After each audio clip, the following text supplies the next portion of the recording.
கச்சத்தீவு இலங்கைக்கு அளிக்கப்படக்கூடாதுன்னு அழுத்த நிறுத்தமாக வாதிட்டு இருக்கிறார்.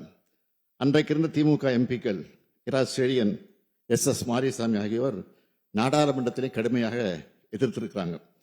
அதையும் மீறி கச்சத்தீவு ஒப்பந்தம் 28/6/1974 அன்று கையெழுத்தானவுடன் மறுநாளே, அதாவது 29/6/1974 அன்று அனைத்து கட்சி கூட்டத்தை தலைமை செயலகத்தில் கூட்டி இதை கண்டித்து தீர்மானம் நிறைவேற்றி அன்றைய தினமே பிரதமருக்கும் கடிதம் எழுதினார். அந்த கடிதத்தில் I am constrained to express our deep disappointment over the recent Indo Sri Lanka அக்ரிமெண்ட்னு குறிப்பிட்டிருக்கிறார்.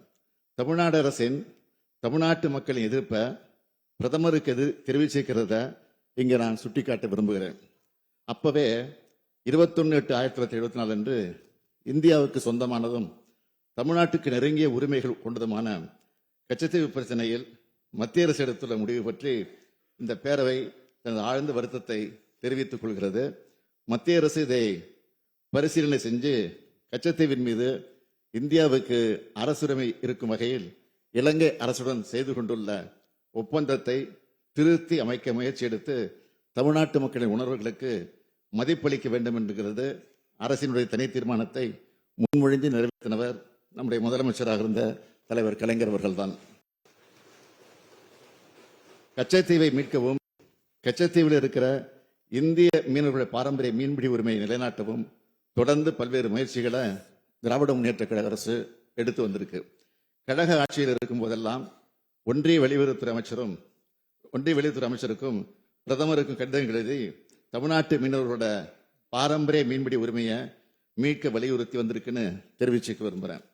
ஏற்கனவே முன்னாள் முதலமைச்சர் அம்மையார் அவர்கள் முதலமைச்சராக இருந்தப்போ 3/10/1991 மற்றும் 3/5/2013 ஆகிய தேதிகளிலையும், அதே போல முன்னாள் அமைச்சர் இங்கே அமர்ந்திருக்கக்கூடிய ஓபிஎஸ் அவர்களும் முதலமைச்சராக இருந்தப்போ 5/12/2014 அன்றும் கச்சத்தீவை திரும்ப பெற இந்த அவையில் தீர்மானம் நிறைவேற்றப்பட்டு ஒன்றிய அரசுக்கு வலியுறுத்தப்பட்டிருக்கிறது.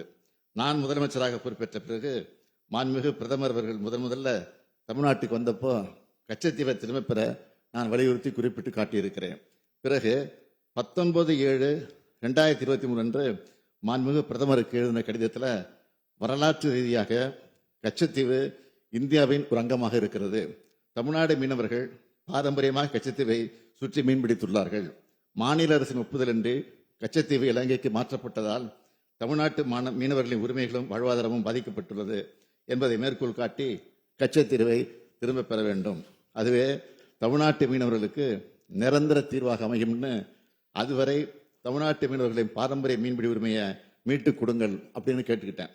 ஒன்றிய வெளியுறவுத்துறை அமைச்சர் அவர்களுக்கும் எனது 2/7/2024 தேதியிட்ட கடிதம் மூலம் கச்சத்தீவு பிரச்சனையும் தமிழ்நாடு மீனவர்களின் மீன்பிடி உரிமையும் வலியுறுத்தி இருக்கிறேன். ஆனால் இன்று வரை 3வது முறையாக ஆட்சிக்கு வந்திருக்கக்கூடிய பாஜக அரசு கச்சத்தீவை மீட்பது குறித்து ஆக்கப்பூர்வமான நடவடிக்கைகள் எடுக்கல என்பதை நான் வேதனையோடு இங்கே குறிப்பிடுகிறேன். ஆகவே இந்த சூழல்ல தமிழ்நாட்டு மீனவர்கள் மீன்பிடிக்க செல்லும் போது இலங்கை கடற்படையினரால் கடும் தாக்குதலுக்கு உள்ளாவது, படகுகள் பறிமுதல் செய்யப்படுவது, கடும் அபராதம் விதிக்கப்படுவது போன்றவற்றிலிருந்து தமிழ்நாட்டு மீனவர்களை பாதுகாக்கவும் விரைவில் இலங்கை செல்லும் பிரதமர் அவர்கள் தமிழ்நாட்டு மீனவ பிரச்சனைக்கு நிரந்தர தீர்வு காணவும் கச்சத்தீவை மீட்க ஆக்கப்பூர்வமான நடவடிக்கைக்கும் பேச்சுவார்த்தை நடத்திட வேண்டும் என்று தமிழ்நாடு சட்டமன்றம் விரும்புகிறது. இதனை அடிப்படையாக கொண்ட தீர்மானத்தை நான் முன்மொழிகிறேன். தீர்மானம்: தமிழ்நாட்டு மீனவர்களின் பாரம்பரிய மீன்பிடி உரிமைகளை நிலைநாட்டிடவும், இலங்கை கடற்படையால் தமிழ்நாட்டு மீனவர்களுக்கு ஏற்படும் அனைத்து இன்னல்களை போக்கிடவும் கச்சத்தீவை மீண்டும் பெறுவதே நிரந்தர தீர்வாக அமையும். இதனை கருத்தில் கொண்டு இந்திய இலங்கை ஒப்பந்தத்தை மறுபரிசீலனை செய்து கச்சத்தீவை திரும்பப் பெறுவதற்கான அனைத்து நடவடிக்கைகளையும் ஒன்றிய அரசு உடனடியாக மேற்கொள்ள வேண்டும் என்றும், அரசு முறை பயணமாக இலங்கை செல்லும் மாண்புமிகு இந்திய பிரதமர் அவர்கள் அந்நாட்டு அரசுடன் பேசி இலங்கை சிறையில் வாடும் நம் நாட்டு மீனவர்களையும் அவரது படகுகளையும் நல்லெண்ண அடிப்படையில் விடுதலை செய்து மீட்டு கொண்டு வர வேண்டும் என்று இப்பேரவை வலியுறுத்துகிறது என்ற தீர்மானத்தை நான் முன்மொழிகிறேன். தமிழ்நாட்டை சார்ந்த இந்திய மீனவர்கள் நலன் கருதி அனைத்து கட்சிகளும் ஒருமனதாக இந்த தீர்மானத்தை நிறைவேற்றி தர வேண்டுகிறேன். நன்றி, வணக்கம்.